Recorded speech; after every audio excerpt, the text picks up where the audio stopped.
I'm going to come sit over here in front of my TV. I'm going to make this video. I went out yesterday to go. Oh, Lord. It's really hard. To go pay my rent at the Walmart Supercenter. Because last month, I went to the Smiths, where I've been going for 3 weekends in a row, and it was closed down. Okay.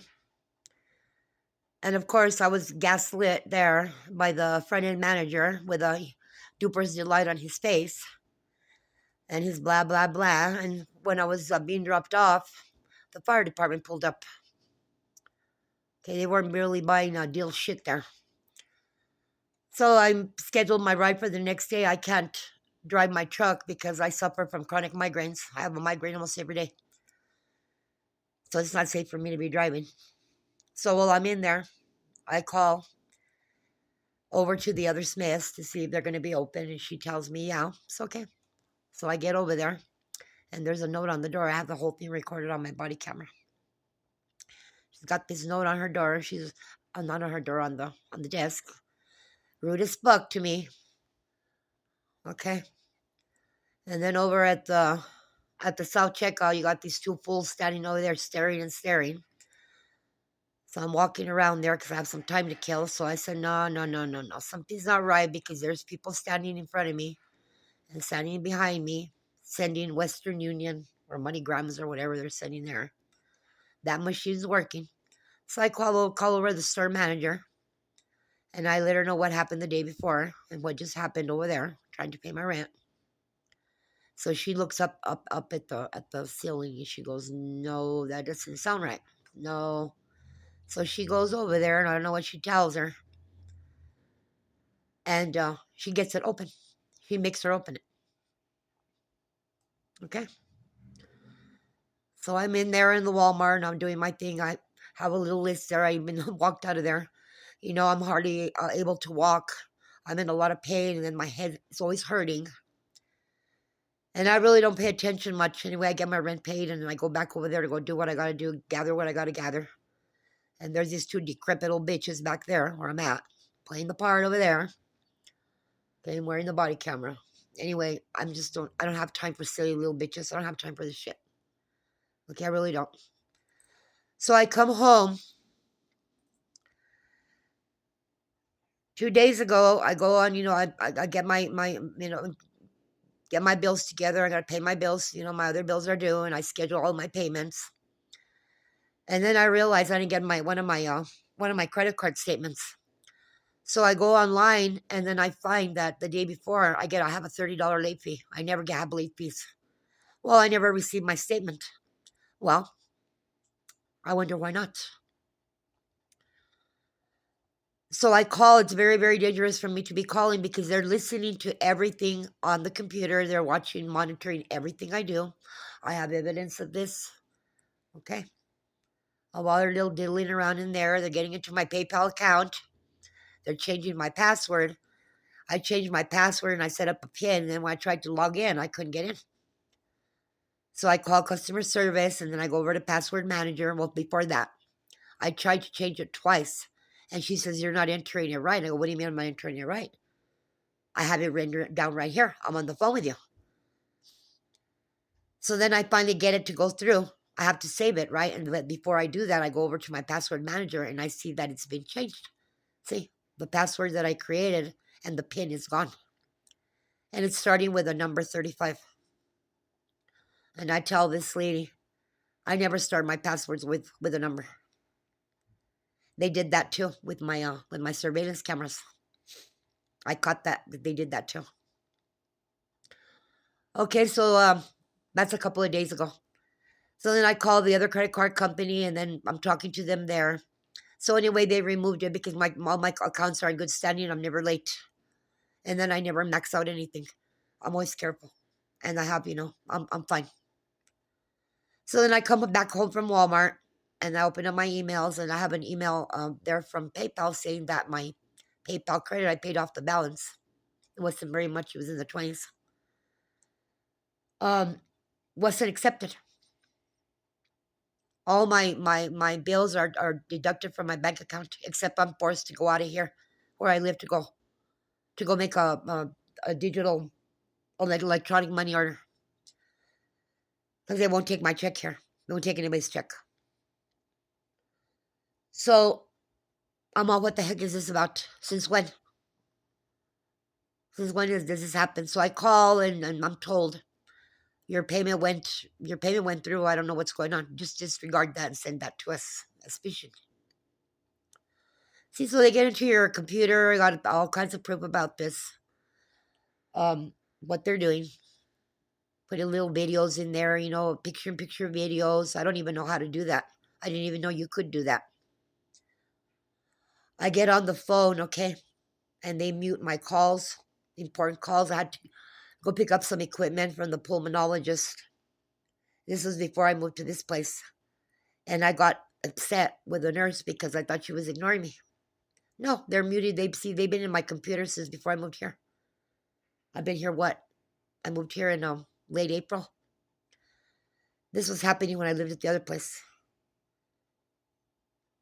Okay, that happened over there.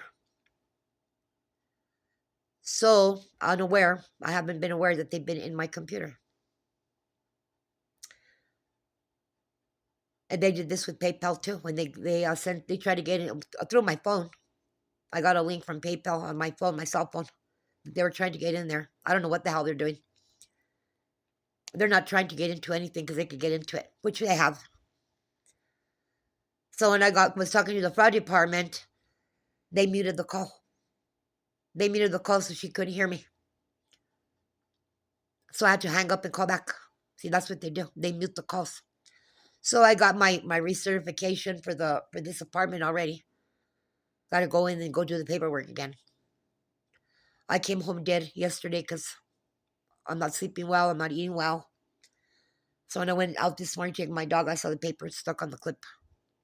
So I called the office because there's a document that I'm waiting for that hasn't come in the mail yet. And I call and she answers, the leasing agent, and they do the same thing. All this static going on in the back of the phone. You can hear them on the other side. And they muted the call so she couldn't hear me. They muted the call so she hangs up. I'm saying hello, I'm recording this. Yeah, I'm recording this stuff when I get on the phone to record what they're doing.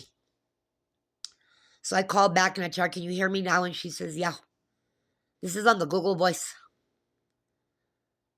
So I go ahead and I take care of that. They did the same thing when they sabotaged me paying my rent last month. I called the following day to that first place I went to, the one I usually go. And the phone was ringing, they had their prompts.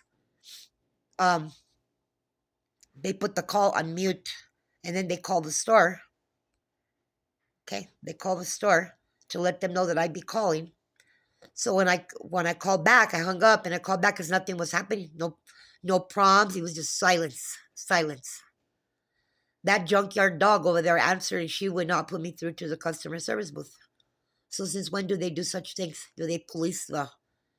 And she was rude to me, and she says, I recorded it. She's busy over there. She has a long line. Real nasty to me on the phone.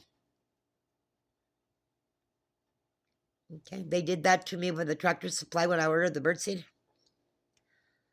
The order was supposed to have been delivered the following day when I ordered it online, and it didn't come.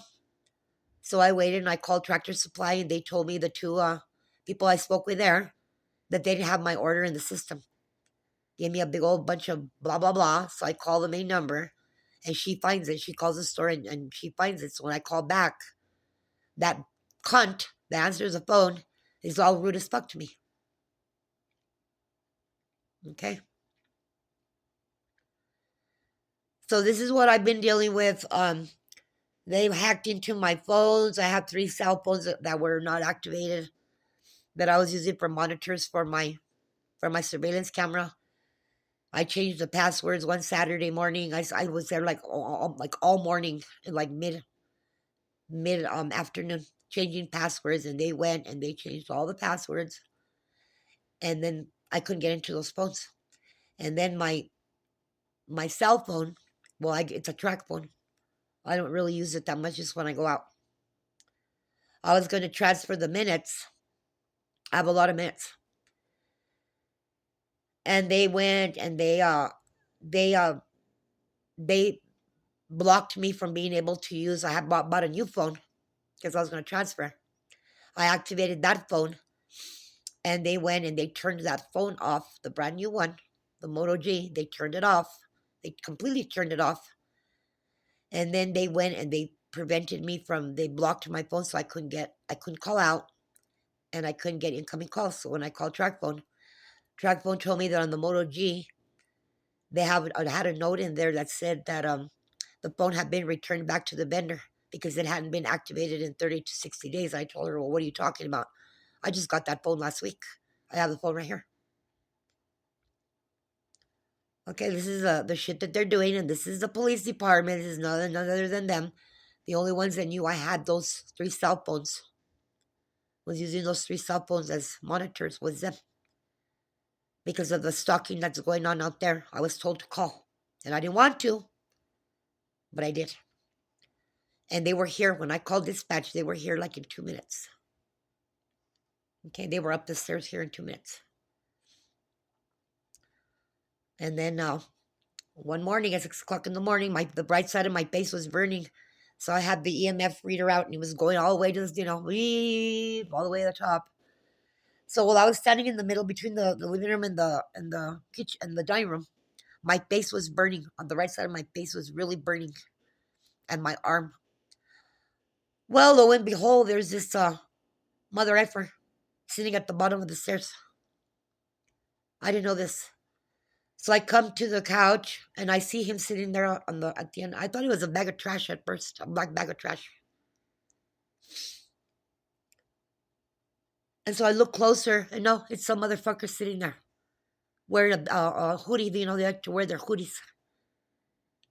So I go and I push the record button for the front door camera. The phone that I go to push record, and it would not record. It wouldn't record. It would not record. Okay?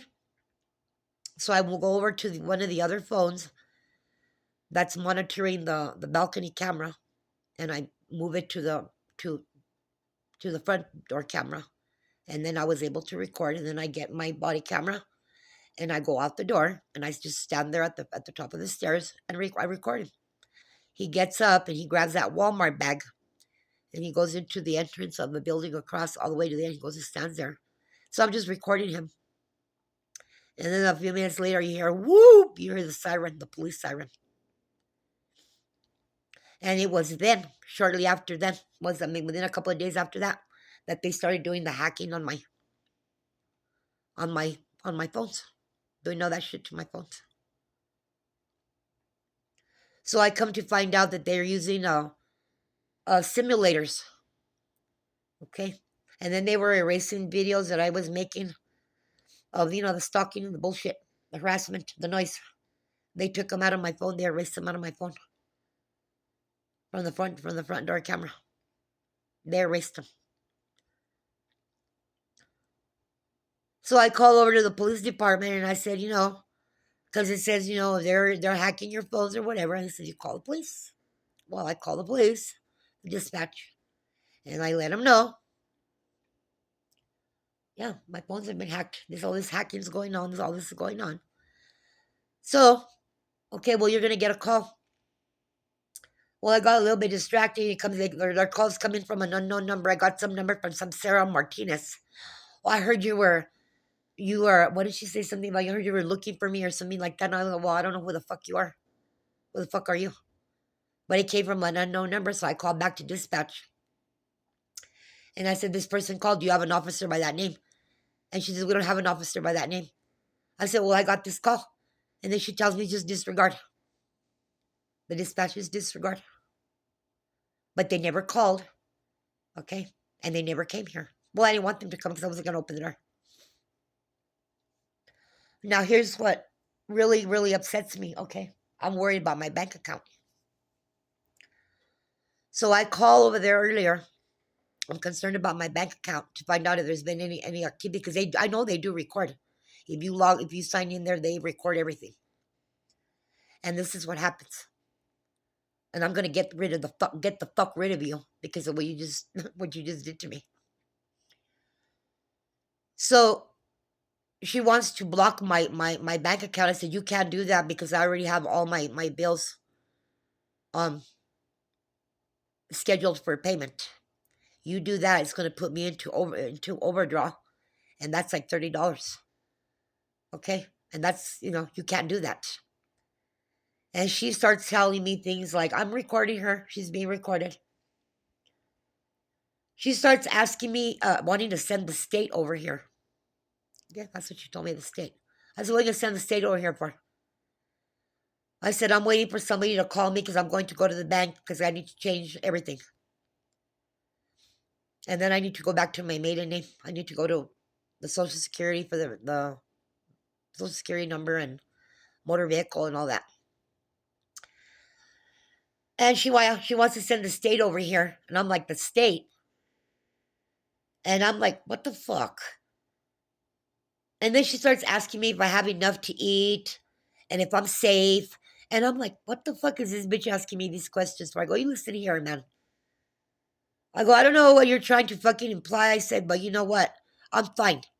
I'm concerned. I'm calling you because I'm concerned about my bank account. And you're rambling on and on about the state. She goes, oh, nobody's going to take you. Okay. You know where I'm going with this. If you're a TI, you know where this is going, right? I said, you close my bank account with all these scheduled payments, I'm going to take you to court. You better not. Then she starts talking about how they can print checks. It's all recorded, all the shit she was saying there. So then the bank manager gets off, and then she blocks my online for me not to be able to sign in because I was trying to check to see what is cleared.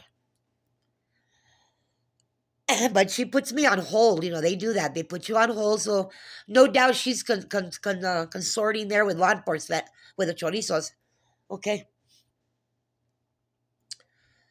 All right. So then he gets on and then he's all, well, it's okay, and this and that, blah, blah, blah. And I can hear this guy laughing. Okay? It sounds like he's laughing. I tell him, are you laughing? Are you laughing? And he says, no, I have a cold. And he's all, you're okay, everything's fine. And he asked me to if I'm safe. And I told him, you know what, you don't worry about that. I have people watching my back. I said, I'm fine. Okay, now another thing. I loaded a video. I've been a subscriber to this one channel. Her name's the Little Shaman for years. And now this TI business, you got to be careful because I'm gonna go over here. Okay, many years ago when I first signed on to YouTube, I was a member of the. This is how I know about narcissism and sociopathy and psychopathy. I'm very, very educated in it. There was only like maybe about 10 channels at the time. And then they started being infiltrated by narcissists and psychopaths. And there was infighting and a lot of bullshit. You have to be careful. Okay? It's the same thing with these TI. It's the same with anything. Okay? The same shit. There were a bunch of fakes, a bunch of narcissists running rampant there, opening channels, pretending to be victims, pretending to be survivors and all this shit. There was a lot of crap going on. A lot of fighting and a lot of infiltration. And now today, there are so many damn narcissistic abuse channels and a lot of narcissists running these channels, monetizing them and pretending to be this and pretending to be that. Well, this Little Shaman channel, I've been with her for years. And I had a video on my channel that's been there like about, probably about 3 years, about how they play the victim. Well, this morning, I had just uploaded a video because I'm finding there's a lot of fakes too in the targeted individual. Okay, be careful. Okay, be careful with me. You can't fool me. Maybe a little bit. Just like with narcs and psychopaths, I'll catch you. And I'm very educated in body language, so be careful. Okay? And, well, that's must have struck a nerve. Now, either somebody reported that video. And I always, whenever I get somebody, use somebody's video on my channel, which isn't very often, I always mirror it. And I always give the channel credit. And I link the channel. I always do that. I don't steal anybody's work. I don't need to. I don't need to do that. And I put the Fair Use Act there. Well, I had one of her videos there about almost 3 years, but towards the way bottom. Well, either somebody reported me. It's called about wolves in sheep's clothing. Wolf in sheep's clothing. Well, so that must have struck a nerve for somebody. Okay, that must have struck a nerve for somebody, because when I loaded that video, another one claiming to be a targeted individual loaded a video right at the same time that I did, talking a bunch of crap. Okay, so somebody was either reporting that video and she got wind of it. So anyway, I got a strike on my channel. So I went through the process. I've never had a strike on my channel, so I went through the process to have removed the strike. And then I contacted her, and she gaslights me and tells me that that's YouTube. Okay, she lies and she gaslights me. Okay, and then YouTube contacts me a little while ago and tells me that it's her. So you have a narcissistic abuse channel, and you're gaslighting and lying, and you're doing this. Okay. And I went and I told her, I gave your channel credit. I always do anybody's channel that I mirror. I always give you credit and a link to your channel. Very dismissive, and I explained to her why I used her video. Very dismissive, just like about 4 words, and maybe 3 or 4 words in her sentence. Very dismissive. Okay, agent, narcissistic abuse channel, whatever. So I just took it off. And I told her, you know what? I'm not. It's not my character to beg anybody. Okay, to beg abusers, whatever. So all I know is that the infiltration and the sabotage and the bullshit, now they're trying to sabotage my channel. Okay? Because you don't like to get called out. But hey, man, once a narcissist, always one. Once a psychopath, always one. Okay? They don't like to be exposed, and that's not my problem. I can tell the difference. I can tell a narcissistic abuse survivor from a fake. Just like I can tell a targeted individual from a fake. Okay? So anyway, that's what this video is about. Thanks.